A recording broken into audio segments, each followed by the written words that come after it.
माताओं को भी आसन में कराया जाए।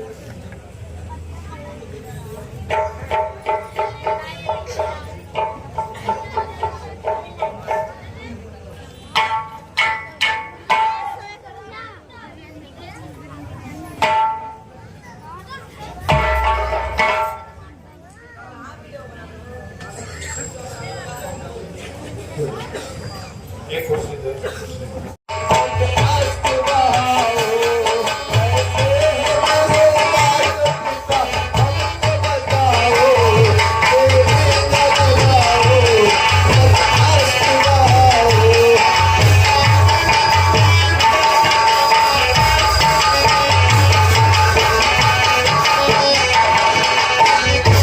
भैया कहिए भैया तन तज के पिता क्या हो तन तज के पिताजी गए हैं स्वर्ग सिधारे प्रभु गम में तुम्हारे प्रभु गम में तुम्हारे देव सहित तीनों वाला संग हमारे गंगा के किनारे प्रभु गम में तुम्हारे चल कर के दशा देखो मैं कहता जोड़ कर चल कर के दशा देखो मैं कहता जोड़ कर हे मेरे भ्रात हे मेरे भ्रात चल करे हैं गंगा के किनारे प्रभु गम में तुम्हारे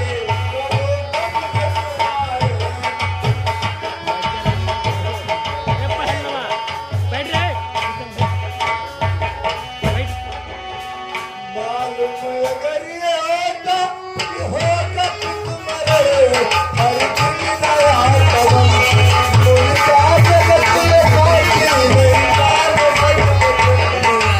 ये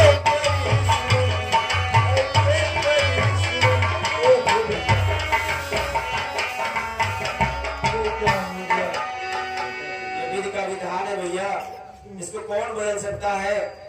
आपके वन गमन के पश्चात पिताजी स्वर्ग सिधार गए। बोलना बहुत के लात मारम नहीं तो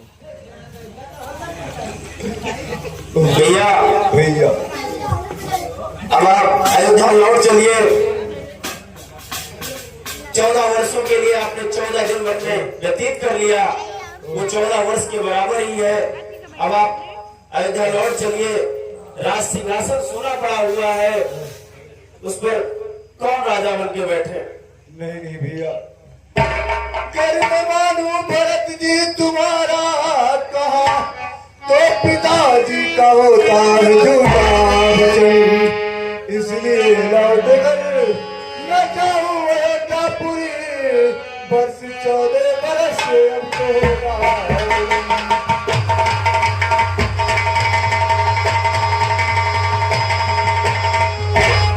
भैया सारी अयोध्या मुझे लांछन लगा रही है कि राजपाट के चक्कर में भरत ने अपने ही भाई को वनवास कर दिया।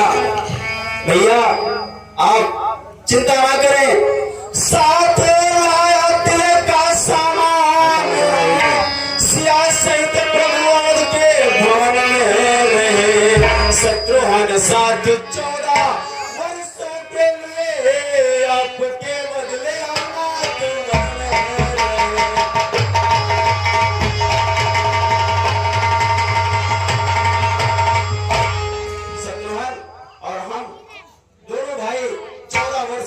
के लिए स्वयं आ गए हैं।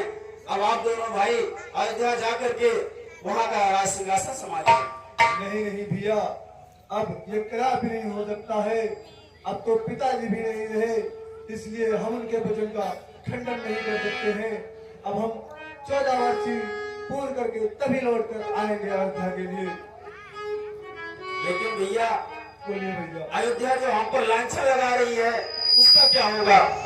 नहीं भैया, मात गंगा के सब है तुम वही सलाम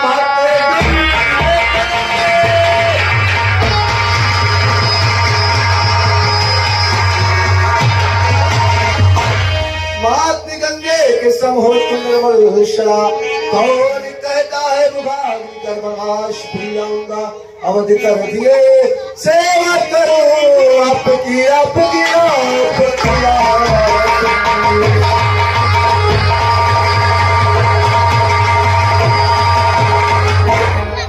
भैया भैया आप मां गंगे के समान एकदम निर्मल है, आपके अंदर कभी पाप समा ही नहीं सकता है। इसलिए भैया आप चिंता ना करें, हम 14 वर्ष पूर्ण होते ही अयोध्या लौट आएंगे। आप कहते हैं तो लौट जाऊंगा मैं, बस दया की बड़ी दृष्टि भगवान रहे। कभी ऐसा बताओ कि सुना नहीं अयोध्यापुरी का सिंहासन रहे।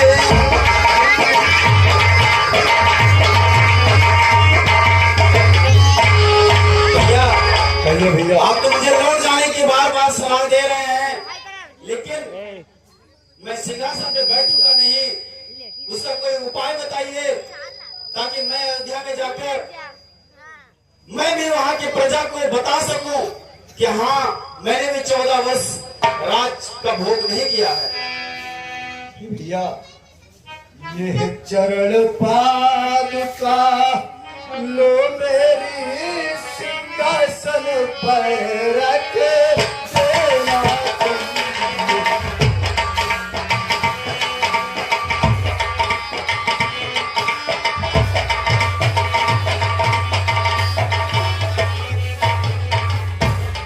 ये चरण पादुका लो मेरी सिंहासन पर रख देना तुम। मेरी नीति मेरा स्वभाव पद भाई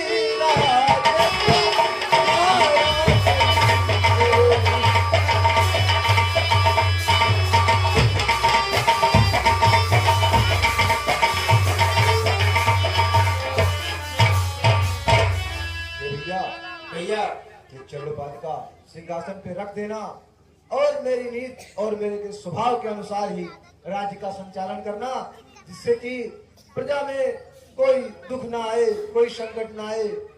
बस भैया यही मैं आपको सुझाव देना चाहता हूँ। जैसे आपकी इच्छा भ्रात।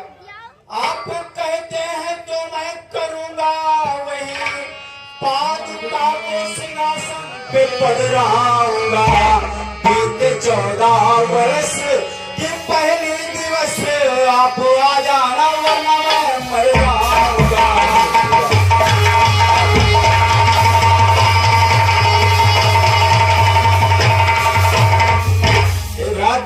कहिए 14 वर्ष पूर्ण करने के पश्चात अगर आपने एक भी दिन विलंब किया तो अपने इस भरत को जीवित नहीं पाएंगे। नहीं भैया आप आधीर मत हो। 14 वर्ष पूर्ण होते ही मैं अनुज लक्ष्मण और भार्या सीता के साथ अवश्य ही अयोध्यापुरी को लौट के आ जाऊंगा। जैसे आपकी इच्छा भगवान।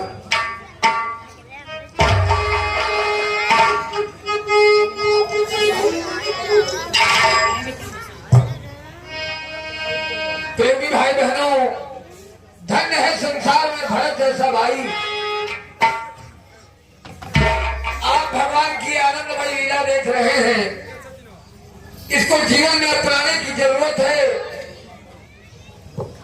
कि आज भाई का अधिकार अगर भाई को मिल जाए तो बहुत प्रसन्न हो जाता है, लेकिन भरत जैसा भाई जिसने भाई के प्रेम में राज को ठोकर मार दिया। भगवान ये आयुष वहाँ तो छोड़ के हम लोगों का भाग्य है और आप भी हमसे हमने शंका ले जाएंगे। भरत भैया जाए हम लोग रुक जाएंगे। सुमंत जी आप सबसे श्रेष्ठ हैं गुरु के बाद में, इसलिए मैं आपसे विनती करता हूँ कि आप इन लोगों को ले जाकर के अपने देख रेख में राज्य का सुचारू रूप से संचालन करवाएं, क्योंकि भरत अभी बहुत छोटा है, वह राज्य का संचालन सही ढंग से नहीं कर पाएगा, जिससे प्रजा में बहुत ही गड़बड़ी हो जाएगी। इसलिए मैं चाहता हूँ कि आप इनके साथ ही लौट जाइए और जाकर के राज्य की सही भाग संचालन करवाइए। ठीक है भाई के भगवान, जब पे ध्यान जाए करो आपकी आज्ञा को मैं टाल नहीं सकता और अंतरात्मा तो मेरा मान नहीं रहा है, मेरा तो मन कह